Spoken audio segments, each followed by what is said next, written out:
Va čia yra Tomikas, jis gimė namuose.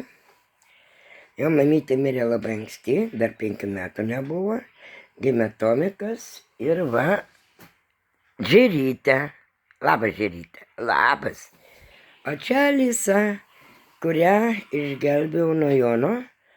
Jonas norėjo, sakykime, penktadienį ją užmušti, o ketvirtadienį aš pasiėmiau. Dabar jos gyvena gerai. Čia yra jų namukai. Čia yra jų gėrimas. Čia va viskas yra. Čia va viena, kad pas man yra 7 katytės. Aš jau ant jų išleidžiu apie 4000 eurų, bet aš niekada pas nieko neprašiau pagalbos.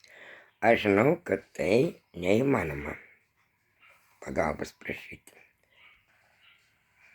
Kadangi, kaip pasakysi, žmonės irgi sunkiai dirba, žmonės turi uždirbti pinigus ir aš nesirašiau žmonių reikalauti pinigų. Nebent būtų toks atvejis, man dabar 65 metai. Nepykit, kad savo veido nerodau, kadangi mano veidas labai baisiai atrodo, kadangi tai įvyko labai senai ir mano labai bjaurus veidas. Rankos mano va, aš jau senutė, kaip sakoma, va mano rankos. Aš dabar, mano kanalas vadinasi Gyvūnų numylėtiniams. Niekada gyvūnais nesinaudos ir niekada neprašysiu pas jūs pagalbos. Taip, mano kortelės numeris įvestas bus.